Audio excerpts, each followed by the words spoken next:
제가 15년 동안 수업 현장에서 많은 학생들을 만나면서요, 공부 잘하는 친구들의 부모님도 많이 만나봤습니다. 올해 초에는요, 서울대 의대를 간 친구의 어머님께서 직접 전화를 주셔서 기쁜 소식을 전해주셨는데요. 이렇게 공부 잘하는 친구들의 부모님들은 몇 가지 특징을 가지고 있었습니다. 지금 우리 아이가 공부 잘하길 바라는 부모님들 많으시죠?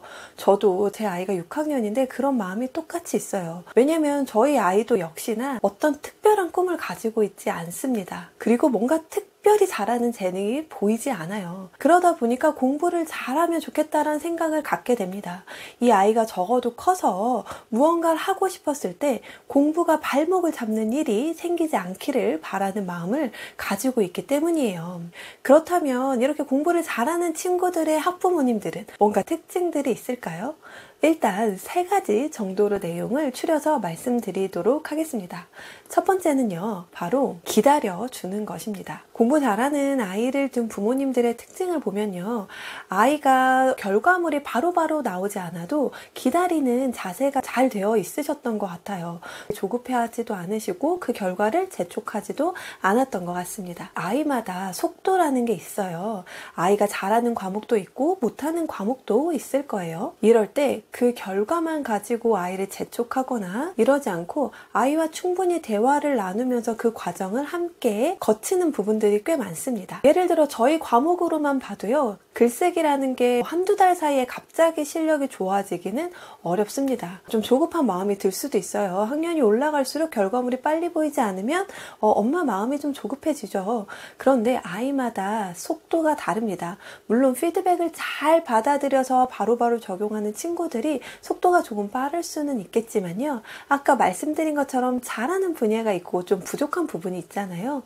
그런 것처럼 어떤 아이는 수학학원에서 훨씬 더 능력을 잘 발휘할 수도 있고요, 이렇게 논술학원에 와서 쓰기 능력이 훨씬 더 잘 보일 수도 있습니다.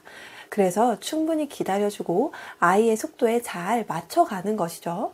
지금 초등학생들은 단원 평가를 보고 있을 거예요. 그런데 이렇게 시험을 보고 난 뒤에도 단순히 결과만으로 아이에게 이야기하지 않습니다. 어머님들 이거 너무 궁금하지 않으세요? 아이가 100점 맞았어 라고 하면 너네 반에 100점 몇 명인데? 이런 거 궁금하시죠? 아이가 95점 맞았으면 그러면 100점 맞은 친구는 없어? 이런 식으로 질문이 나올 가능성이 굉장히 높습니다. 내 아이가 30명 정도의 학생 수에서 과연 몇 등을 하고 있는지가 궁금하시잖아요. 그런데 초등 시절에는 제가 중요하게 생각하는 것은 이런 겁니다. 아이가 시험을 보기 전에 시험은 보기 전에 내가 준비하고 공부하고 보는 거야 라는 생각을 가질 수 있게끔 하는 거 중요해요. 저 역시도 공부 잘하는 학생들의 부모님을 보면서 느낀 점인데요, 그 공부를 하는 태도, 그리고 스스로 하는 태도, 이런 것들에 대해서 인정하고 지지해 주는 걸 많이 봤거든요. 저 역시도 그렇게 아이를 키우려고 노력하고 있습니다. 그리고 이렇게 기다려주고 지지해 주는 부모의 모습은요, 아이한테 엄청 큰 동기부여가 될 수 있어요. 공부를 잘하는 친구들의 어머님과의 관계를 봤을 때 관계가 좋은 친구들이 꽤 많습니다. 부모님하고 이야기도 많이 하고요, 내가 힘든 부분에 대해서도 또 어려운 부분에 대해서도 이야기를 많이 하고 엄마는 많이 들어주는 경우들을 많이 봤어요. 그리고 두 번째는요, 바로 공부를 잘할 수 있는 환경을 만들어주는 것입니다. 거실에서 공부하는 친구들이 있어요. 저도 저희 아이를 거실에서 공부하게끔 하거든요. 그런데 이 부분은 도서를 읽어도 그렇고 아니면 다른 교육 전문가들의 영상을 봐도 마찬가지의 이야기를 할 거예요. 저도 그런 친구들을 많이 봤어요. 즉 오픈된 공간에서 공부를 하는 거죠.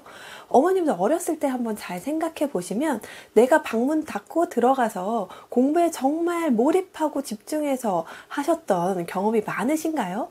그게 쉽지가 않아요. 특히 초등학생들은 문 닫고 들어갔을 때 책상에 앉아서 상상력이 얼마나 많은 시기입니까? 이때 공부에 몰입해서 집중한다는 거 굉장히 어려울 수 있어요.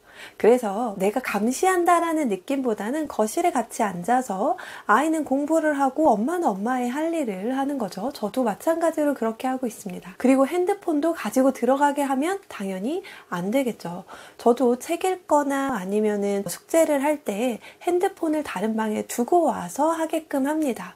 바로 옆에 핸드폰이 있으면요, 어른들도 마찬가지잖아요. 업무하다가 중간중간 핸드폰을 열게 돼요. 그 유혹을 초등학생들은 더 더 이기기가 힘들 겁니다. 그렇다면 당연히 환경을 먼저 그렇게 구성해 주어야 합니다. 그런데 아이 입장에서 볼게요. 아이가 엄마가 날 감시해 라는 생각이 들면 공부 열심히 하고 싶을까요? 그렇지 않을 거예요. 그래서 거실에서 아이가 뭐 하는지 계속 감시하는 눈초리로 보지는 마시고 엄마도 엄마의 할 일을 하는 거죠. 책을 읽을 수도 있고 다른 일들을 하실 수도 있을 거예요. 마지막 세 번째는요. 비교를 하기보다는 내 아이 기준으로 계획을 세우는 것입니다.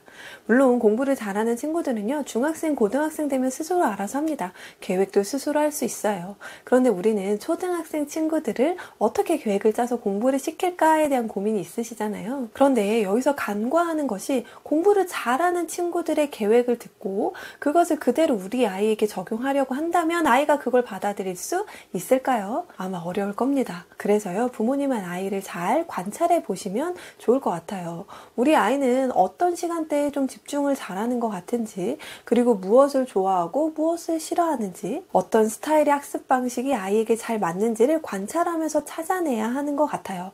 물론 아이 스스로 찾아낼 수 있다면 너무 좋겠지만 부모로서 도움을 준다면 아이가 그 길을 좀 더 빠르게 찾아낼 수 있을 거란 생각이 듭니다. 예를 들어서 저도 아이에게 이런 식으로 계획을 짜게끔 하지 않아요. 예를 들면 30분 수학 숙제 하기, 혹은 문제집 5장 풀기 이렇게 주지 않습니다. 왜냐하면 제가 앞서 말씀드린 것처럼 아이는 잘하는 과목이 있고 잘하지 못하는 과목이 있어요. 저희 아이는 저를 닮았는지 책을 읽는 건 좀 잘하는 편이고요. 독해력도 좋은 편인데 그에 반해 수학에 좀 약해요. 즉 수학 문제를 한 문제 풀 때 다른 친구들보다 시간이 좀 더 걸린다는 뜻입니다. 그렇기 때문에 아이가 문제를 한 문제 풀 때 혹은 한 장을 풀 때 어느 정도 시간이 걸리는지 알아야 해요. 그래야 제대로 된 계획표도 나올 수 있습니다. 아이마다 매일매일의 시간표가 다를 거고요. 그 다른 시간표에 아이가 순수하게 스스로 공부할 수 있는 시간이 매일 다를 거예요. 그러면 그 시간 안에 어떤 것들을 채워 넣을 것인지 엄마하고 같이 계획을 세워볼 수 있겠죠. 그런데 그걸 좀 뭉뚱그려서 국어 1시간 혹은 책 1시간 읽기 혹은 수학 5장 풀기 이렇게 하면 거의 성공할 가능성이 아주 희박하다는 겁니다. 아이가요, 책을 한 권 읽는데 어느 정도의 시간이 걸리는지 이것이 또 문학이냐 비문학이냐에 따라 다릅니다. 국어도 마찬가지고 영어도 마찬가지일 거예요. 그래서 이 공부를 하는데 어느 정도 시간이 걸리는지 그 소요 시간을 알아야 시간 계획도 훨씬 더 디테일하게 짤 수 있습니다. 그렇게 하는 연습을 들이면요, 아이는 내가 어떤 친구인지 자기도 스스로 알 수 있어요. 그렇게 스스로 알 수 있도록 도와주는 게 바로 부모님의 역할이라고 생각이 듭니다. 제가 앞서 말씀드린 것처럼 이렇게 공부를 잘하는 친구들을 잘 살펴보면 자기 시간을 잘 활용하고요. 그리고 해야 할 일은 반드시 합니다. 제가 그 아이들의 부모님을 살펴보면 굉장히 아이와 관계가 좋고요. 그리고 상담을 할 때도 훨씬 더 아이에 대해 디테일하게 이야기하십니다. 그냥 아이가 책 좀 읽었으면 좋겠어요 라고 이야기하기보다 훨씬 더 디테일하게 말씀하세요.